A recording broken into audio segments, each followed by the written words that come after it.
This is Weekend Breakfast. Joining us this morning to review this morning's papers, Andrew Eborn, barrister extraordinaire. And how lovely to see you both glowing with health. Well, indeed, your suntans. And you've come dressed as a magician. I thank you. I thought, match my eyes. It's Eurovision. We'll do something sparkly. And what a great week it's been. Talk about putting the great into Great Britain. We've had, obviously, the Coronation. We had the Coronation quiche and the celebrations there. That was your birthday. And we talked about last time about the best English sparkling wine. So I thought I'd bring you a little present. Oh, that's incredibly kind. Thank you. We've got to talk about English as well. And talking about that and the Coronation, I thought I'll give you one of these, which is sorted as well. This is a 1,000-piece jigsaw puzzle to keep you going. Thank you. And there you go.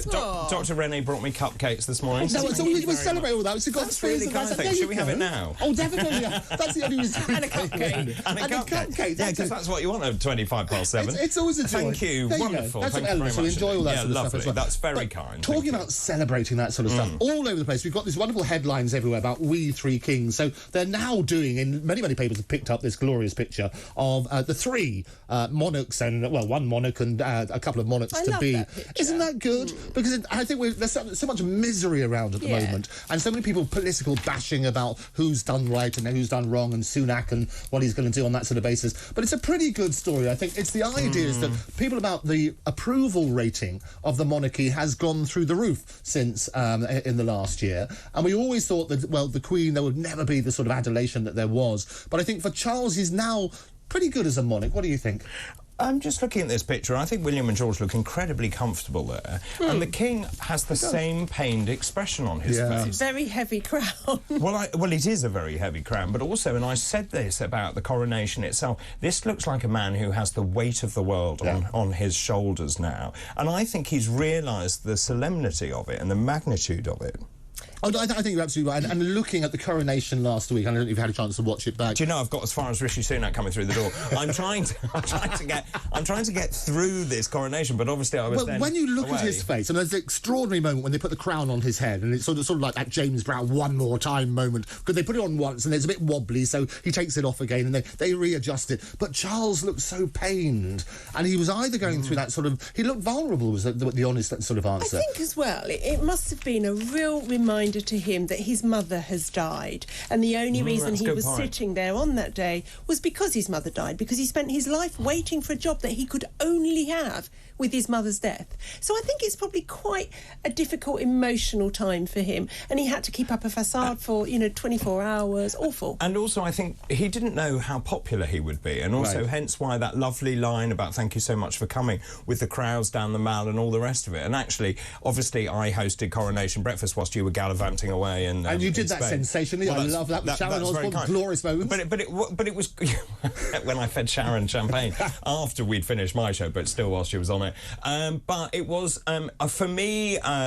We were in the run up to it, so none of us quite knew how the rest of the coronation would go, and to watch it. And I think that the King and indeed the Queen, as I think we call her. Yes, we do. We call her Camilla. Absolutely. Yeah. I mean, I think they will be relieved and delighted. I think they were. And the same thing with Camilla when they put her crown on, though. It was a very nervous moment. And I think you almost were waiting for the same moments we had beforehand with Charles and the pen. You were expecting him to get angry if the crown fell off or something and to throw it in a I thought that moment was very sweet from a woman's perspective as I watched Camilla keep on wiping her hair from under there. And I thought, as a woman, I completely get where she is in her head at the moment. And she's very comfortable in her own skin, isn't she? And the fact is that she's, there's a lot written about her being completely down to earth, completely normal, and just, get on with things. And actually portrayed in The Crown as well, as they say.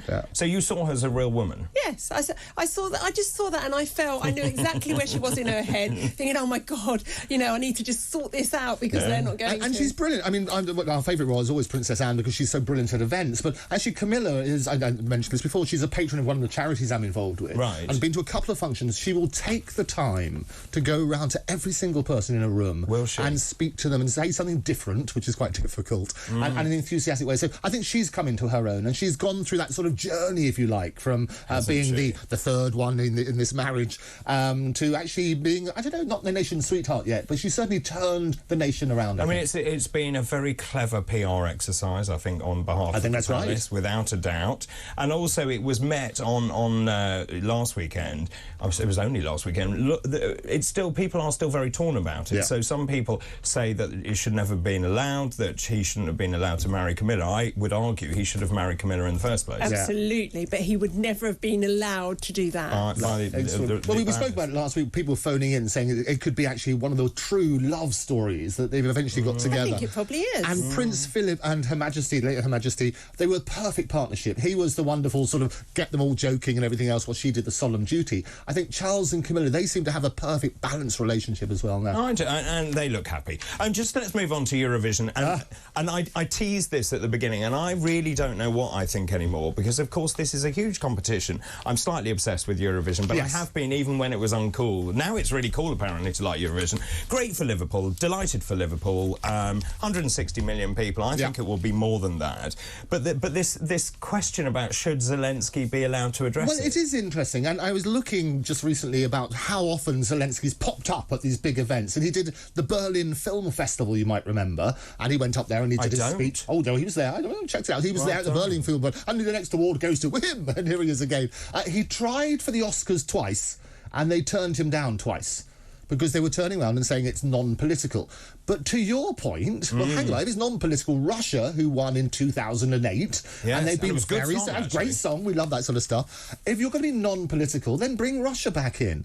You have to work on the basis. The song that Ukraine itself has had is a political song. If you listen to the lyrics, it's all about the war.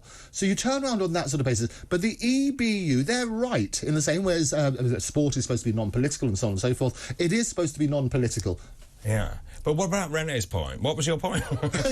Well, you made it very, very eloquently. What was that point? No, you made a point. I just feel that, you know, we are in everyday life, everything that we enjoy is being taken away from us or destroyed or disrupted.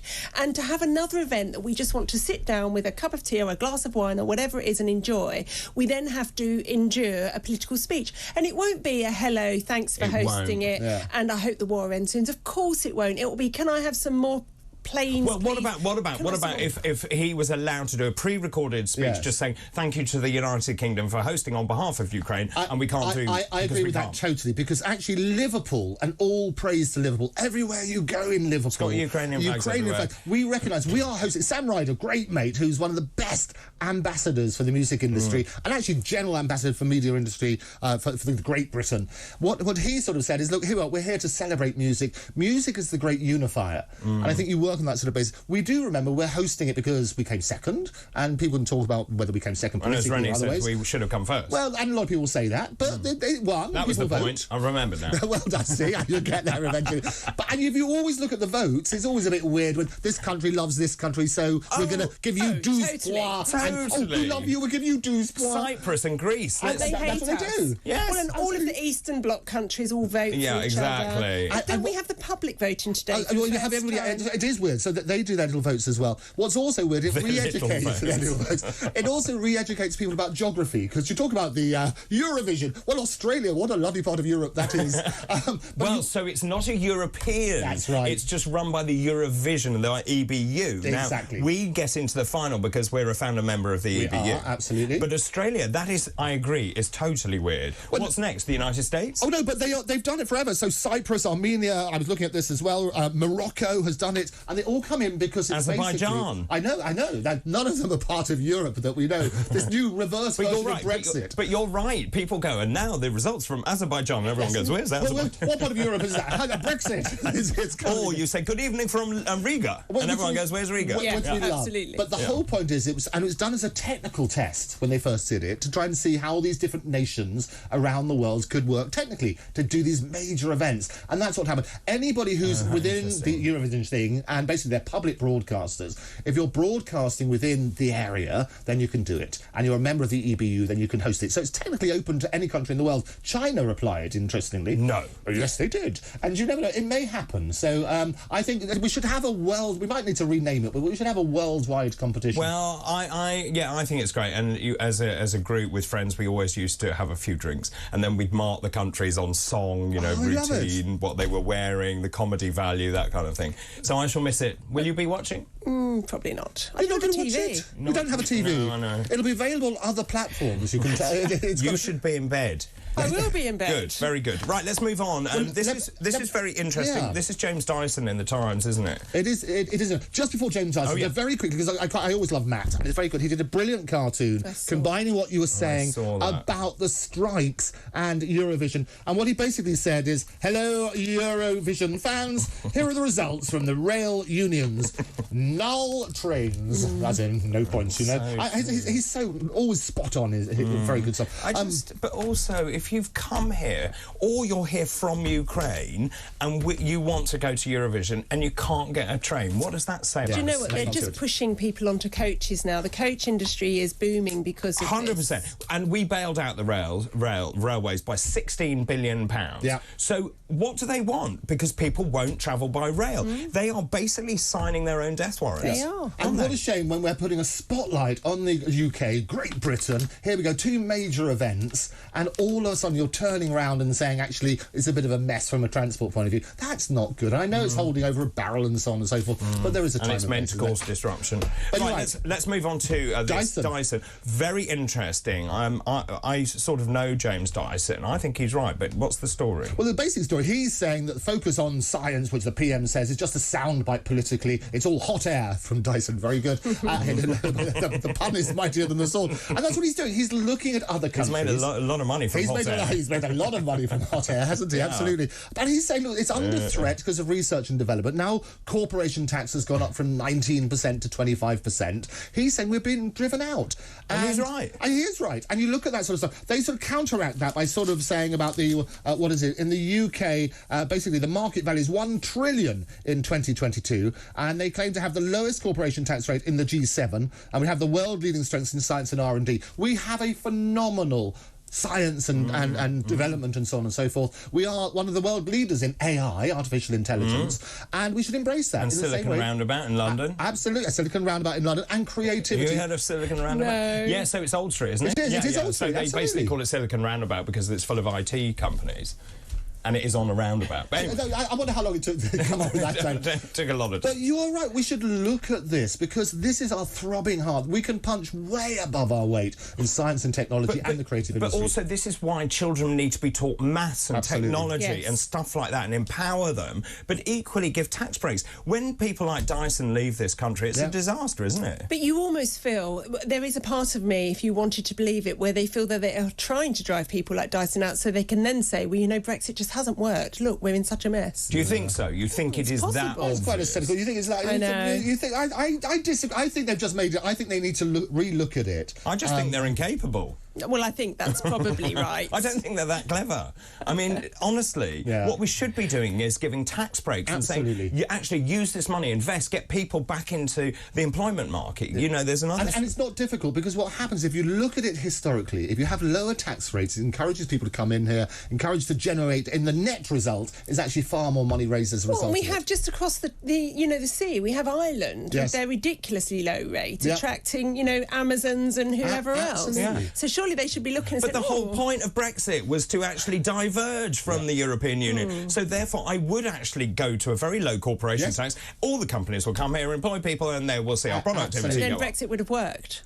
Oh, yeah. There you go. So all interesting stuff. But you're right. Maybe you are right. Maybe you are right. But people should look at that because I think it says creativity. There's something about the British mindset that we're brilliant at coming up with stuff. We're brilliant at creativity. We have the best songs in the world. Liverpool to be our showcase today. Computer and we all did. sorts, yes. And we are... The AI, the open AI started in the UK. And we thought it was sold for zillions. And we look at that sort of stuff. So that's what we need to do is from a political point of view, and maybe before the next election, they can have a look at that so you can counteract this story. Well, this is what is cynical, is that they're going to keep the tax burden very, very high until just before the election. Then they'll drop it. Well, it's not just cynical, it's realistic. Because we know they've got so much room to do that now, haven't they? Yes. You've got to turn out... We discussed it just last week. We said, how can they turn it around? Well, you've got a bit of wriggle room. You sort of bribe people, if you like. Well, hang on, we'll give you a tax break. And Dyson said this. Well, we're going to listen to him because we're going to encourage people back again. And you've got room to do that. I think the hole that they've dug is too big for that to actually work now. And I think they probably deep in their hearts know it. I think people can see what's going on. Yeah. And you've got Hunt also. I don't think he wants to give a tax giveaway anyway. No. But we shall see coming up to the election. It's just cynical, and actually I think people have woken up to it and they realise what all political parties are playing at, actually. Let's move on and talk about... religion and that sort of stuff. Let's talk about religion. Well, there's two bits of religion. One is quite funny, only because of the headline. Poor old Justin Welby, he's been in the press a lot, having done the Coronation. He was then talking about immigration and so on and so forth. The wonderful headline about Godspeed, which is Welby says he tried 3 times to pay a fine for driving too fast. And he was doing 25 miles. I don't know exactly who's speeding, but it's in an area which was reduced from 20 down to 20 miles an hour. I mean, he was just doing God's work faster, wasn't he? But Godspeed. So he's now got that sort of stuff. So he's in the press. I mean, I love the idea that the Archbishop is still in his hat. Still in his hat. With all his apparat. Keep flapping around in the background. It's got to be glorious. And then there's hello, so who are you? I'm the Archbishop of Canterbury. Yeah, I think you. I bet you are. Absolutely. I bet you are, sir. It's got to be good. Brilliant. And the other wonderful story is actually, they never let us down, that the Daily Star, which is their little twist on this, thou shalt have more rumpy pumpy. Oh, this is Italy. It's sort of. It's sort of the Pope, and there's a wonderful picture of the Pope there, not the fake one. And what it's basically doing, he's telling people to have more sex and to breed rather than having pets. Well, I think he said that to the Italian Prime Minister, didn't he? Yes, and it's been obviously turned into not normally slow. And got rumpy pumpy. Exactly. But what's happened is apparently Italy recorded the record low number of live births last year at only 392,598,000, and a higher number of deaths, so 713,499. So there are far greater deaths than there are births. So they're worried about what's going to happen. So he was encouraging people, don't have a pet, go and breed. The really interesting thing about this is that we have our climate activists telling us all the time that you shouldn't have children because it's bad for the planet. In actual fact, if you look at population around the world, our biggest problem is replacing the population. Countries like Korea have now fallen to a point where they are below what they need to even replenish their population in the next 20 years. So almost no countries in the Western world are replenishing themselves. No, absolutely. And it also feeds into this other thing, which is we have many jobs to fill. Well, if we're not having enough children, we don't train our own. So therefore, we have to go and steal people from around the world. So it all adds up. The whole thing comes back to the Pope being right. Thou shalt have more rumpy pumpy. Yes, that's exactly how he said it. And it's a papal blessing. I mean, so therefore you've got to do it. It's compulsory. It's compulsory. We encourage people on a Sunday, whatever you're doing, a bit more rumpy pumpy. It's got to be good. We'll do that around. But not with a koala. Not with a koala. Those koala. Also, apparently, I got told off, David, you are stupid, that the drop bear is complete fallacy. So is that right? Well, I don't know. But I don't know. No, none of us know. I like the idea of standing under a tree. Is it a fallacy? We'll ask Adam. He's Australian. Is he? I love that story, though. It's got to be good. It's really good. I don't care if it's fake. It's a very good story. Indeed. Anything else for us this morning? Well, I think the other thing is all the political stuff which they're talking about with Sunak and so on and so forth, and you get the usual sort of thing. We talked about now 200 firms say axe the tourist tax, which is another interesting thing. So that the Daily Mail is saying they've got a campaign for tax-free shopping for overseas tourists to encourage that sort of side. I think we need to look at all these things and what's happening. And, you know, the clever way they do in this sort of stuff is rather like people standing for mayor. You know, our good friend from the Reform Party is standing on that sort of stuff. You look at what is the throbbing and many pulse, other mayors and many other mayoral candidates. Let me just say, but you look at what's happening. What is the pulse? What are people obsessed about at the moment? And quite rightly so. You've got immigration, you've got tourist tax, you've got research and development. All of these are being fed as a narrative.